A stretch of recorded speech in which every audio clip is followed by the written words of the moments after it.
time for another episode of The Oil Stream with Dustin Nielson and Tom Gazzola, presented by Popeye's Louisiana Kitchen.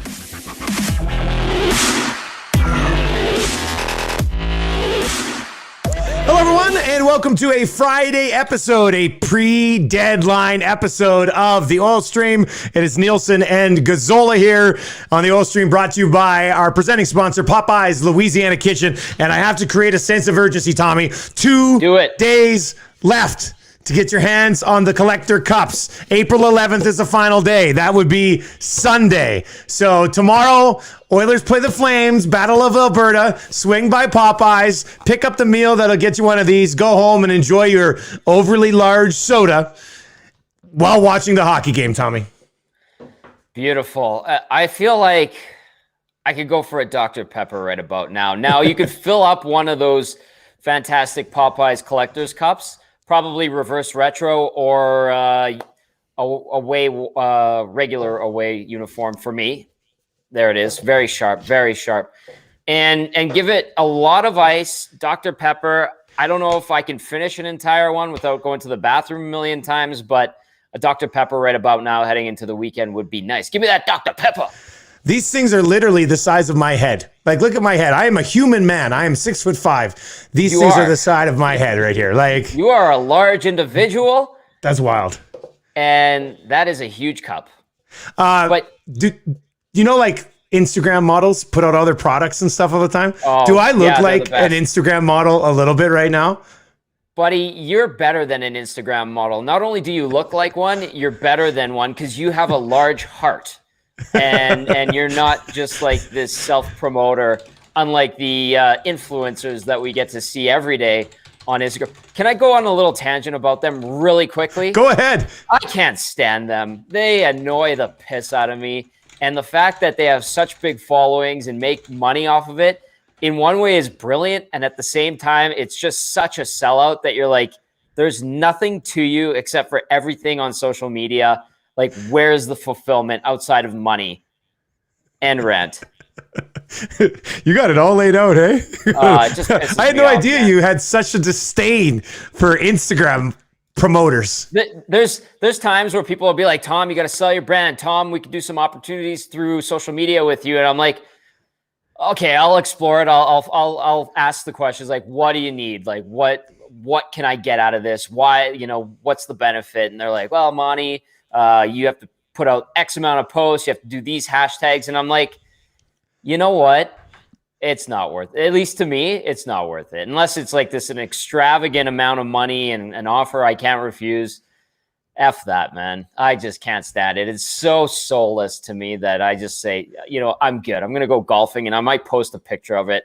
Screw I was going to say, we do that golfing all the time. I know. If you want to pay me for that, I'll be all over it. I'll put whatever damn hashtag you want with a link attached. Check out my bio. I feel like I should cover up my Cool Bet logo. That's on my hat right now. No, but like that's different. Am I off base with this? No, that's buddy. different. No, I mean, got to make a living. However, you got to make a living. But yeah, exactly.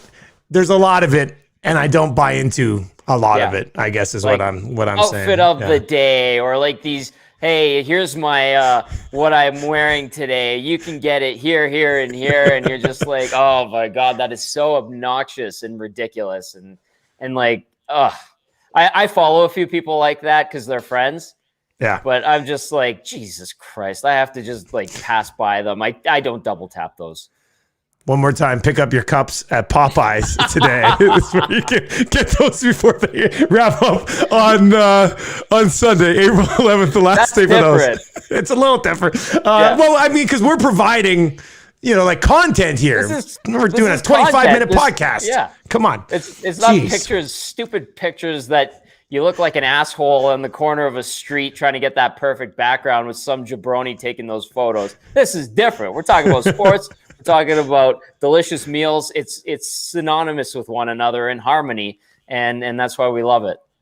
We've got lots to get to on this episode of the Oil Stream.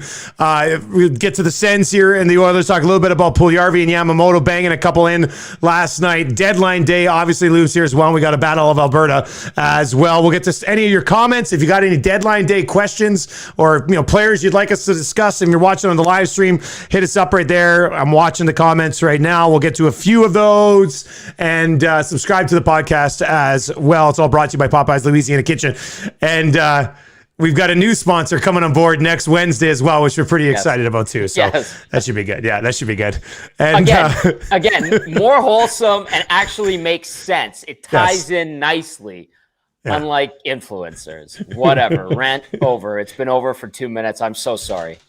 That being said, if you're looking for an infuser for your basement, I've got one right here, Tommy, and you can get one too. 15% off. Use the code OILSTREAM at infusers.com, and it'll work. It'll work all right. There it is. Yep. All right.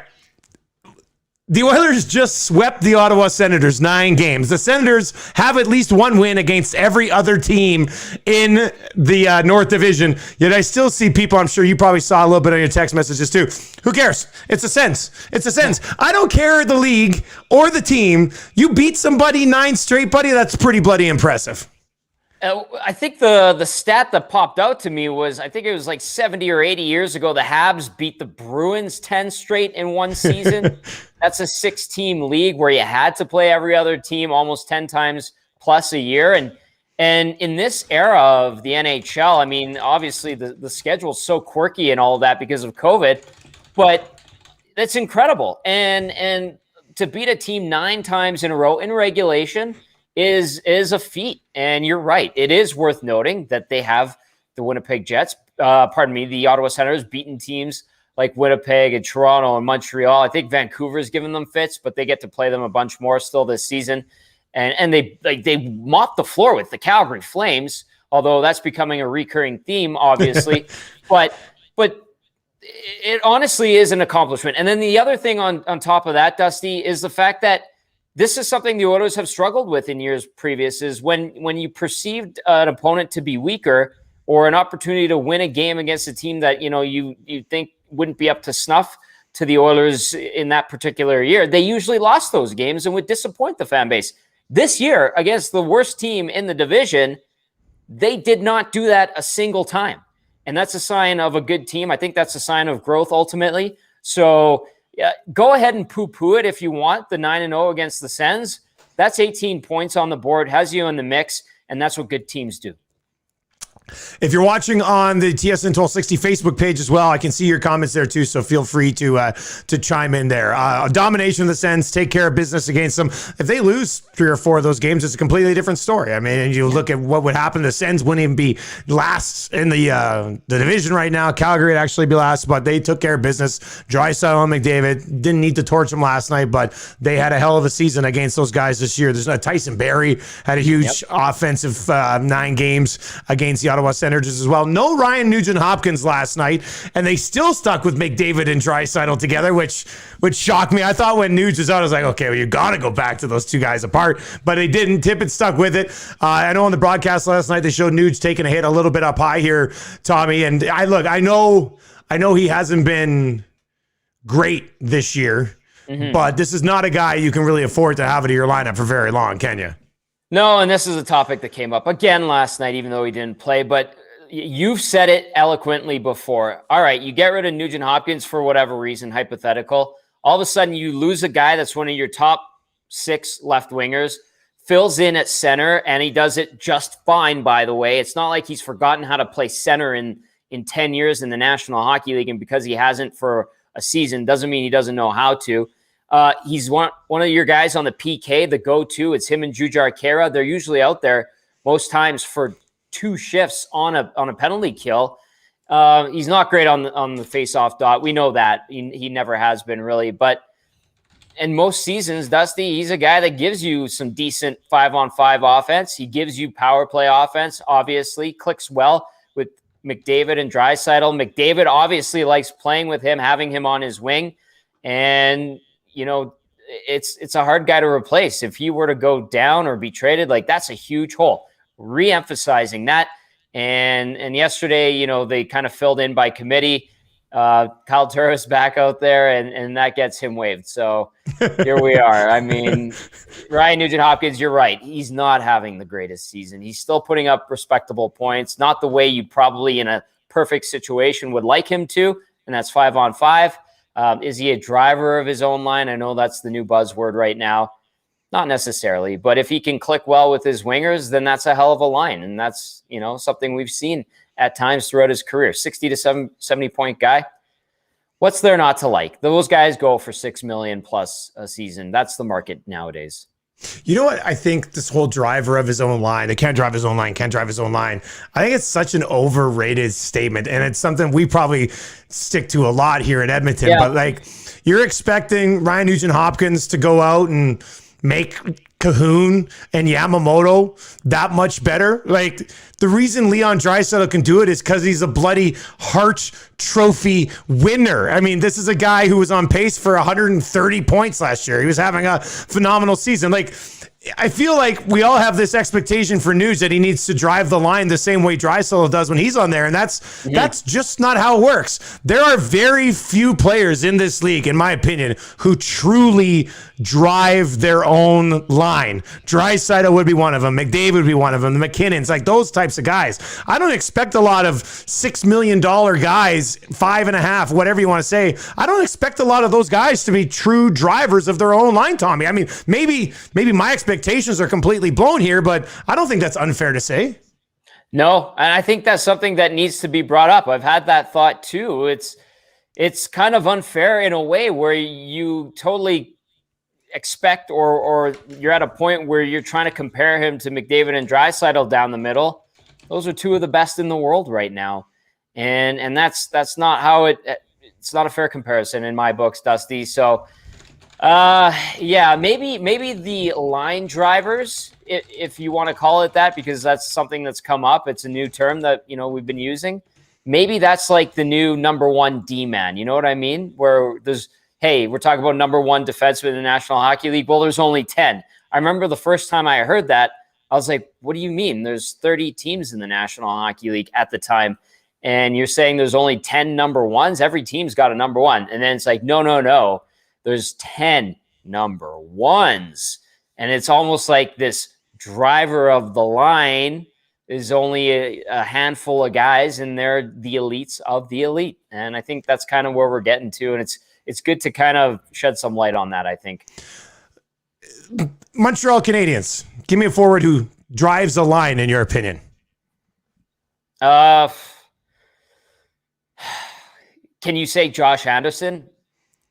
Maybe in one. I mean, I wouldn't want to build the line around Josh Anderson. No, but but that's what I mean. But that's my point, right? Like, the Montreal Canadiens can have success without a bunch of line drivers out there. Like the whole thing's blown up to me.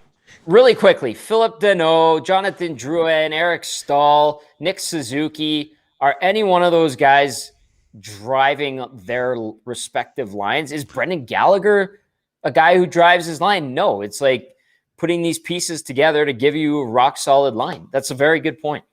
All right. So if you want to chime in on that, let us know in the comments section. We'll get to a few of those comments a little bit later on. Yessi Puljujärvi, Kyler Yamamoto, both find in the back of the net. Puljujärvi's 9th. Cashed in a little bit of money, a cool bet on that one. Kyler Yamamoto, his 8th. What have you thought of? I mean, we beat Puljujärvi's conversation to death. I mean, we just do. And I got a few hot takes I'd like to spit out about Puljujärvi on McDavid's wing, but I'm gonna save them and try to get them mid next week. What have you thought of Yamamoto's season so far? Like, because he was that line was lights out. He was like a point per game guy last year, remember? And then we kind of talked about, well, you can't expect that from him anymore. I don't think that would be reasonable. I don't think he's had a bad season, but that was his first goal in a month last night, Tommy. So, and we never criticize him. We don't really talk much about him. So where do you come out on his season so far?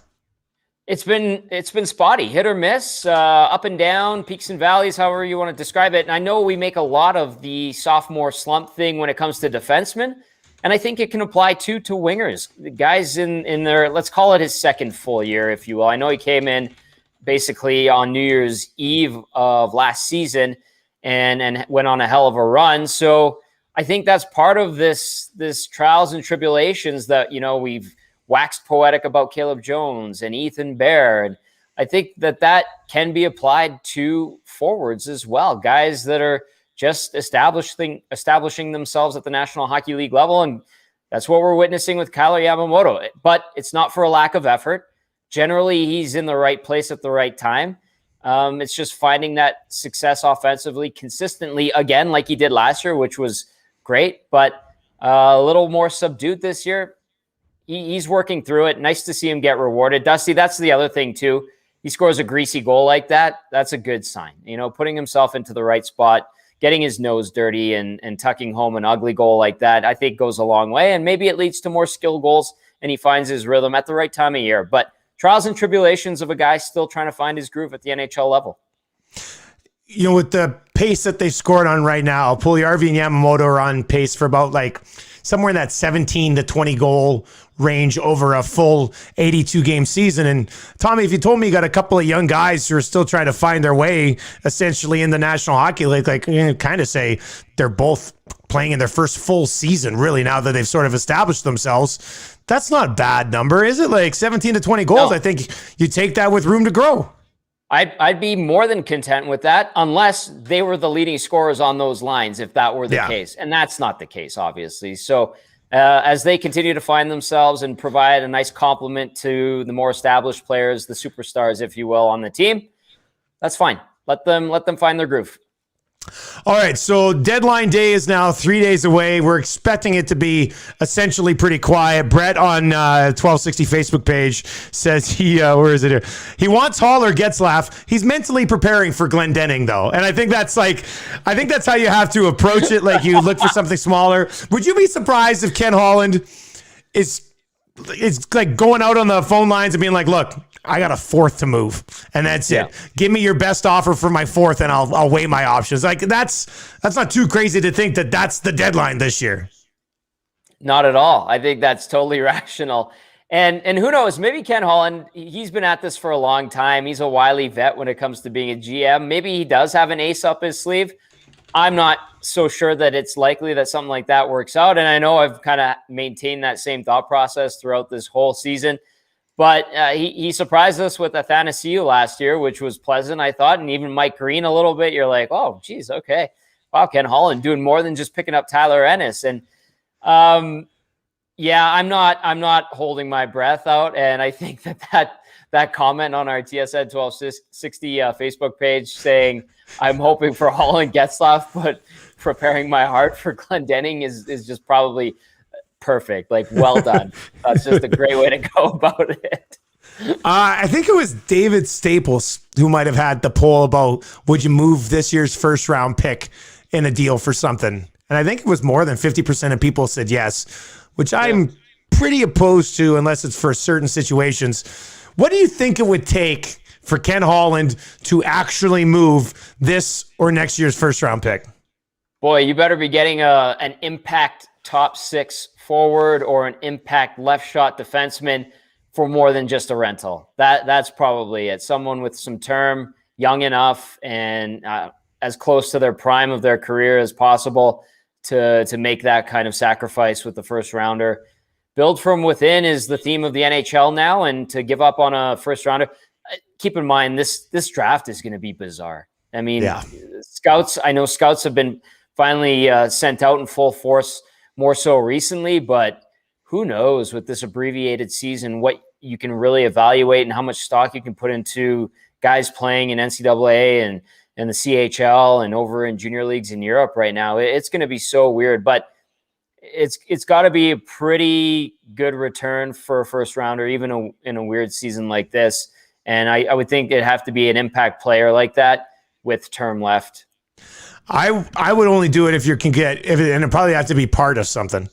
But I think I would only do it if you're moving it for somebody with term beyond even next year. Like a guy that you have under control. Sacrifice maybe a little bit of that upside here at the end of the season, but for a guy that you kind of not giving up Holloway, but almost like fast forwarding the Holloway thing where a guy that you project Holloway to be in 2 or 3 years, get that guy for the next 2 or 3 years. That's the type of thing it would take for me. Because if not, I don't want to be a buzzkill here, but I don't see them winning the Stanley Cup this year. But I think, and Ray Ferraro said it on my show today, he says he thinks they could be a really good team next year with the cap space that Ken Holland has to work with. I'd rather have whoever you draft in the first round this year there as a possible asset to move for a run next year. Like, I think you gotta, it's tough because you gotta dabble in this year, but I think the Oilers, depending on, unless Ken Holland absolutely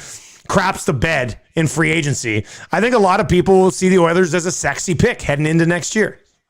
That's fair. And there's something to be said about restocking the shelves, even though it seems like there's a lot of stock starting to fill it up when it comes to the shelves and the pantry, but you got to keep it coming. Once that pipeline dries up, you're in trouble. And that's something the Oilers have treaded water with for years and years, decades, really, from the early 90s on to, I think you can make the argument, maybe the last few years. Truly, it's been a detriment to the organization, and it's failed them, and they've had to fill holes by going out signing guys or making trades as opposed to growing from within because of absolutely terrible picks. I can't remember if it was like 1990s draft. The Oilers had 0 guys play an NHL game. Like, for them, it was just I think it was, just a sec, I'm on Hockey DB right now. Was that was it Jason Souls? Jason Souls, yeah. It was that year, wasn't it? Yeah. Yeah, I think it was not that a year. single game from that draft class. Not even on a different team. Yeah, it was so bad. I got to get that list now here. Let me see. It was awful. And, I think that just kind of emphasizes how bad it's been. 1990. But, it was Scott Allison. It wasn't Jason Souls. It was Scott Allison, Alexander Legault, Joe Crowley, Joel Blaine, Greg Lauder, Kehu Selinoja out of Finland, who I still think could have worked, Tommy. Mike Power, Roman Mijlik, Richard Zemlika, Petr Korinek, Sammy Newton. Man, they went to Europe a lot in that draft. There's not usually in a draft class from every team, you can, find a familiar name or two. Not a single one on that draft class. And that's how many rounds they were still doing, 10 plus rounds back then. Like, that's awful. Souls went in the first round the year before, never played a game. That was in 89, but they got Baranek, Peter White, Semenov out of that draft, at least played somewhere. Okay, Tommy, 2 more things that I want to get to.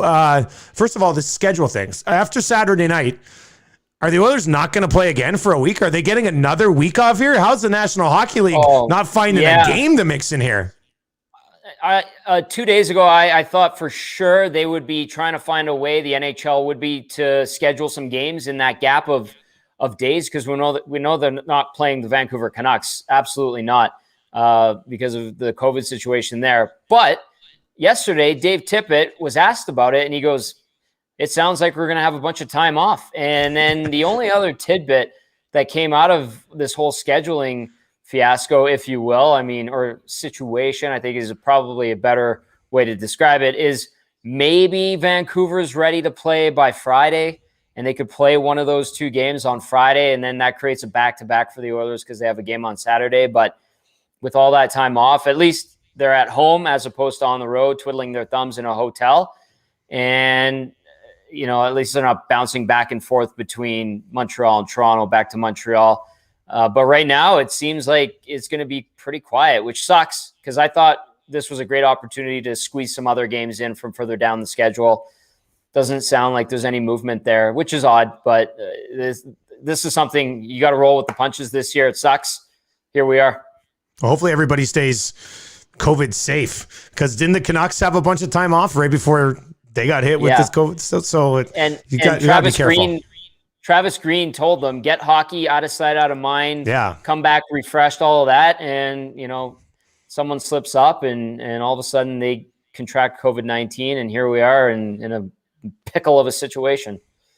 Battle of Alberta, Saturday night. Tommy, I think this is going to be a nasty one. I know we always build up the Battle of Alberta, but I think there's the perfect storm kind of shaping up here on Saturday night. First of all, you got a pissed off Daryl Sutter. Daryl Sutter has to be livid right now. Now Daryl Sutter sees an opportunity to go to his guys and say, we're going to take the Oilers out behind the barn and beat the shit out of them on Saturday night. And that's how it's going to go. You got an Oiler in Zach Cassian, he needs to find his game a little bit. And maybe his game is to, get things going physically and drop the mitts. Maybe that helps get him going. And then you also got an Oilers team that could have a week off after this. So why not have a little brouhaha here before you get 6 or 7 days to rest yourself up? So, buddy, I'm thinking of all the Battle of Albertas this year. I think this one might actually live up to the hype. Empty the tank, man. Empty the tank on a Saturday night. Saturday night's all right for fighting. By the way, a couple of things on Daryl Sutter. How good was that picture of him on Logan Boulet Effect Day? Wearing that jersey? He just, glad he was supporting the cause. Very Absolute good thing beauty. to bring awareness to. He reminds me of my grandpa, who's now 103 and was a farmer until he was 88 years old. Like, that's who Daryl Sutter is. And then Daryl Sutter dropped a beauty line, I think it was yesterday, talking about Gaudreau, Monahan, and the guys on the power play. And he goes, well, they've been playing together on the power play since Christ was a child. I had to go back and listen to that. I'm like, why does that how does that work and correlate here? What are you trying to say? Great reference, but I think he's just upset and angry with his team. And understandably, what are they, 2-8 in their last 10, and they've dropped 4 in a row. So empty the tank on Saturday gives us a lot of stuff to talk about going into what might be a very quiet week, at least for Wednesday's Oil Stream. Big time tilt on Saturday. Yeah. I like it. All right, that's going to do it for another episode of the Oil Stream, brought to you by Popeyes Louisiana Kitchen. If the Oilers do pull the trigger on some trade over the weekend, we'll give you an emergency episode here of the Oil Stream for sure. So, odds are it's going to be quiet, but you never know with Ken Holland. He's a little bit of a schemer. Holland the schemer. Hey, Tommy, isn't he always dabbling in everything, this Kenny Holland? He dabbles, he calls, he does his due diligence. He finds a way. He finds a way, like life in Jurassic Park. He finds a way. That's exactly what he does. All right, Tommy, well, have a great weekend, buddy. Remember, you've got 2 days left to pick up the collector cups, the Oilers cups at Popeyes. That promotion ends on April 11th. So you got Sunday. You got to go and get that taken care of. And once again, the Oil Stream brought to you by Popeyes Louisiana Kitchen. If you've been watching on TSN's Facebook page, thank you very much. On my Twitter feed, thank you very much. And remember to subscribe to the podcast. Just search for the Oil Stream on all your podcasting platforms. Even if you watch this, just subscribe to the podcast so we get the download anyway. Tommy, that makes sense, right? I love it. By the way, I'm glad we're wrapping up because I need to go do an Instagram photo shoot for my influencer life. I'll talk to you next week, buddy. See you, Dusty.